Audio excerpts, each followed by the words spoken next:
everyone! Sa araw na ito, magluluto tayo ng paborito ng mga Pilipino, ang Bicol Express. Ito ang famous Filipino food. Sarap na sarap sila sa luto na ito. Ito, una natin gawin. Ito ang ating mga sangkap na inihanda. Ang chicken is nalinisan na natin.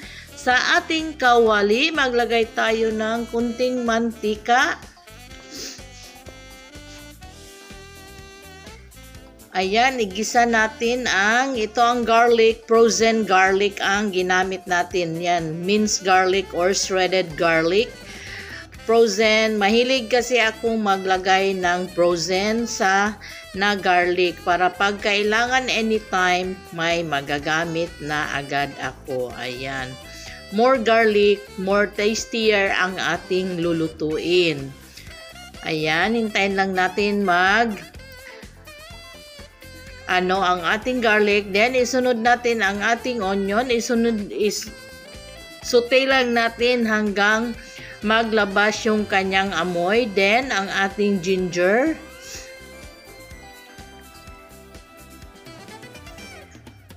ayan, mekos-mekos, saute lang, tapos lagay natin ang ating green chili. Sa hindi pa nakasubscribe sa ating channel, just click the subscribe button and notification bell para ma-notify sa ating mga newly uploaded video. Then, isunod na natin ang ating chicken na chinap-chop. Bale, 1 kilo ito na malaking manok. Ayan, natin lang isute hanggang mag-change color. Kailangan talagang isute natin ang ating manok para matanggal yung kanyang amoy. Ayan, kailangan tanggalin natin yung sariling tubig niya. Then, maglagay tayo ng asin pampalasa habang ginigisa natin siya. Then, paminta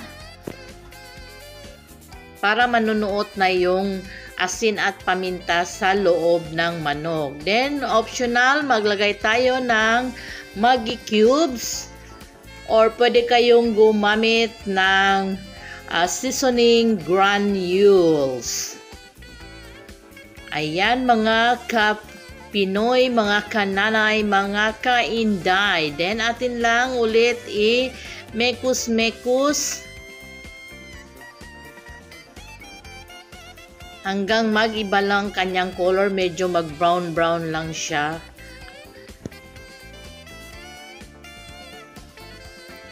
Paborito ito ang pagkain sa Bicol, kaya tinatawag nila itong Bicol Express. Yung iba, ang daming sili na nilalagay kasi mas masarap siya. Pag maraming sili, taob na naman ang ating kaldero dito. Masaya na naman ang ating mga kababayan at ka-worker or katrabaho. Ayan, atin lang yan siya. Yan, imekus-mekus. Halo-haluin lang para hindi din masunog sa ilalim.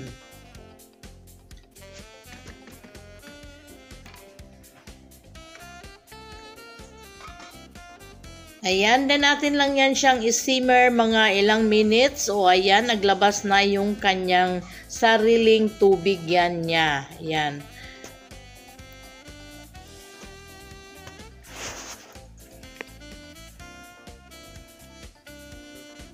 Kahit ginisa na natin yan siya ng mag-iba yung kulay, pero pag atin yan siyang sinimmer, lalabas yung kanyang katas. Then, magdagdag tayo ulit dito ng sili.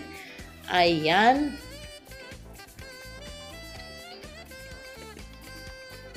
Then, halu-haluin lang ulit natin ang ating manok para hindi masunog ang ilalim. Mabilis lang naman itong lutuin dahil ito ay frozen 45 days na chicken. Pag sa probinsya, masarap gamitin ang native na manok sa putahe na ito. Tadtarin natin na maliliit, saka ating isang kutsa, pagkatapos lagyan ng maraming bawang at sili, Ayan, solved na ang ating pagkain sa pang-araw-araw. Ayan, natin lang siyang i-mekus-mekus.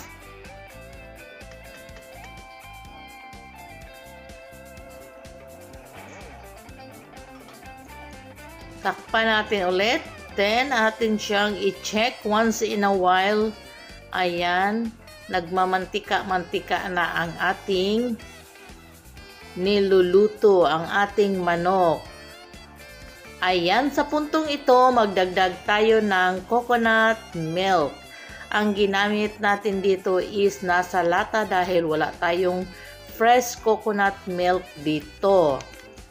Or yung tinatawag nila na kakanggata. Kaya yan, lagi kong ginagamit ang nasa lata. Yan lang kasi ang laging available dito sa ating kusina. Then lang halu-haluin para lahat sila ma-incorporate sa lasa ng ating gata.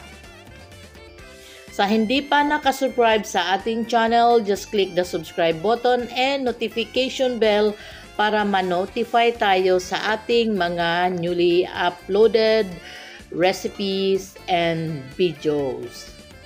Simmer lang hanggang kumulo ulit. Ayan, nagmamantika-mantika ang ating niluluto. Hintayin lang natin mag-reduce kunti ang kanyang gata. Dito maglagay tayo ng Thai patis. Optional lang ang Thai patis pero pampadagdag yan sa lasa at sarap ng ating Pinoy Bicol Express.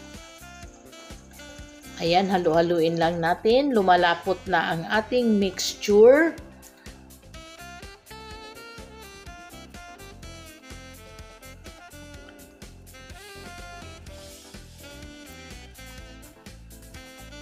Sa amoy pa lang is ulam na ang ating niluluto. Magluluto na naman tayo dito ng puting kanin para may makain ang ating mga ka-OFW. Then ulit maglagdag tayo dito ng sili bell pepper, red bell pepper at saka green chili ulit ang dinagdag ko. Ayan, final toppings. Then, luto na ito. Pwede na nating ilagay sa ating serving bowl or plate. Ayan, dito natin ilagay para atin na yan siyang iserve sa ating mga katrabaho. O, diba? Ang sarap ng ating Bicol Express. Sarsa pa lang is ulam na. Ayan. Ayan, sana'y nagustuhan nyo ang ating recipe sa araw na ito. Ayan, lagyan natin ulit ng fresh chilies sa itaas. Then, atin lang yan siyang budburan ulit ng sili. Pampadagdag ulit yan ng ating lasa. Ayan, maraming salamat sa ulitin. Thanks for watching. Bye-bye. Enjoy your meal.